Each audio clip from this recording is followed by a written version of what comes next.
دعائیں کرتے ہیں. تو حضرت ہمارے پیارے آقا علیہ الصلوۃ والسلام بی بی عائشہ صدیقہ رضی اللہ عنہا سے فرماتے ہیں اے عائشہ میں جو اللہ سے دعائیں کرتا ہوں میری امت کی خاطر میں دعائیں کرتا ہوں, کیونکہ پہلی کی امتوں میں اگر اللہ کا کوئی امتی پہلے کے جو نبی آئے موسیٰ علیہ السلام کا زمانہ, حضرت ابراہیم علیہ السلام کا زمانہ, جو حضرت ایوب علیہ السلام کا زمانہ, جتنے بھی زمانے پہلے انبیاء کیا ہے ان کی امتوں پر اللہ کے عجیب بھیانک عذابات اللہ تعالیٰ ان لوگوں پر نازل کیا. ان کی امتوں پر اللہ کی نافرمانی کرنے کی وجہ سے موسیٰ علیہ السلام کے زمانے میں کوئی گناہ کرتا, سنو بس, موسیٰ علیہ السلام کے زمانے میں کوئی گناہ کرتا تو اس کی پیشانی پر لکھ دیا جاتا, کیا بول کر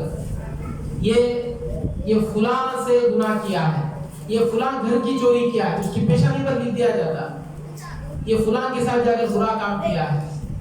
سوچ کر دیکھو آج بھی ویسے گناہ ہوتے لیکن پیشانی پر لکھتے قدرت کے قلم سے لکھا جاتا کیا نہیں جاتا. آج بھی چوریاں ہوتے, یہ چور ہے بول کے لکھا جاتا کیا نہیں. موسیٰ علیہ السلام کے زمانے میں ویسا ہوتا تھا, کوئی کسی گھر کی چوری کرتا تو اس کی پیشانی میں قدرت کے قلم سے لکھا جاتا تھا یہ فلاں گھر کی چوری کیا, لوگوں کو معلوم ہو جاتا تھا پیشانی دیکھتے ہی اس کی. تو آج ایسے عذابات اللہ اٹھا لیا, آج ایسے عذابات نہیں.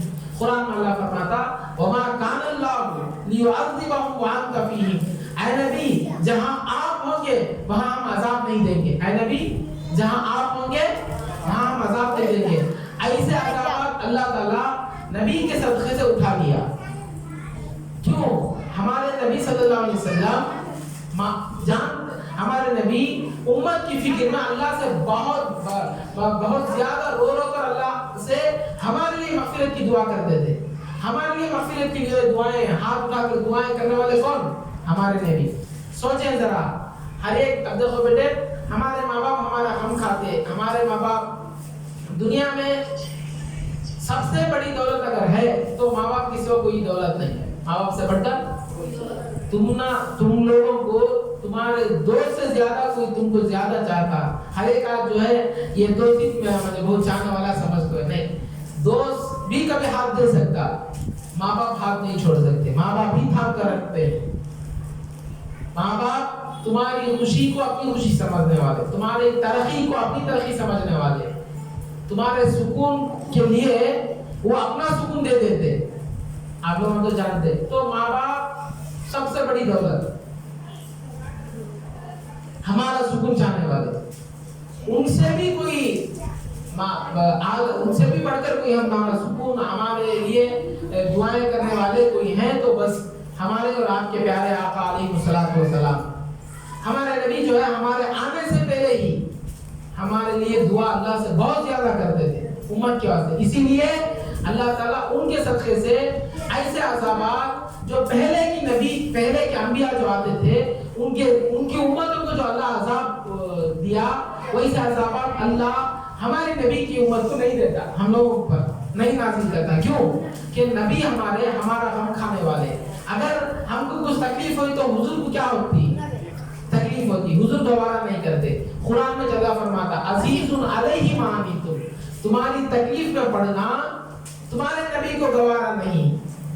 تو بتانے کا مقصد یہ ہے کہ حضور اتنا ہمارے لیے غم کھانے والے. دیکھو معراج میں اللہ بلایا ہمارے نبی کو, کہاں معراج عرش پر ہمارے نبی کو اللہ بلایا. ویسا مقام پر بھی اللہ پوچھتا اے حبیب اے نبی تمہیں کیا چاہیے. وہ جگہ بھی ہمارے نبی اپنے لیے نہیں مانگے, اس مقام پر بھی ہمارے آقا اللہ سے اے اللہ میری امت کو بخش دے, میری امت کو بخش دے, میری امت کو بخش دے. وہاں پر بھی کسے مانگتے ہیں؟ امت کی فکر کھائے. وہ کون امت تھی؟ ہم لوگ, ہماری فکر کھائے. کیا ایسے نبی کی ہم میلاد نہیں منانا؟ کیا ایسے نبی کی میلاد کے لیے ہم وقت نکال کر مولود نبی میں شامل نہیں ہونا, نعت خوانی کی محفل میں شامل نہیں ہونا, ایسے نبی کے ہم گیت نہیں گانا, ایسے نبی کے ترنم نہیں ہم لوگ نہیں پڑھنا؟ سوچو کوئی ہماری ترقی کے کوئی ہمیں کوئی ایک وقت کے واسطے کبھی ہمیں کچھ ہماری ضرورت پوری کر دے، کوئی ہمیں وقت کے ٹائم پر ہمارا ساتھ دے دے، کوئی مدد کر دے تو کیا کرتے ہیں؟ یہ ہمارے لیے مدد کیا، بلکہ اس کا احسان رکھتے ہیں نا. ہمارے لیے بھی ہمیں پیدا ہونے سے پہلے جو ہے ہماری فکر کھائے. آج ہم ان کو بھول گئے تو ہم کہیں کہ مسلمان، ہم کہیں کہ امتی.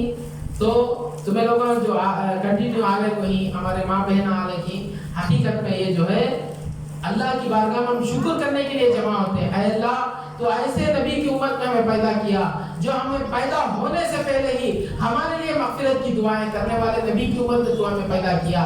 ہمیں تو ایسی امت میں پیدا کیا، ایسے نبی کی امت میں پیدا کیا جو تیرے سامنے آ کر بھی ہم لوگوں کے لیے دعائیں کرنے والے نبی کی امت میں تو ہمیں پیدا کیا.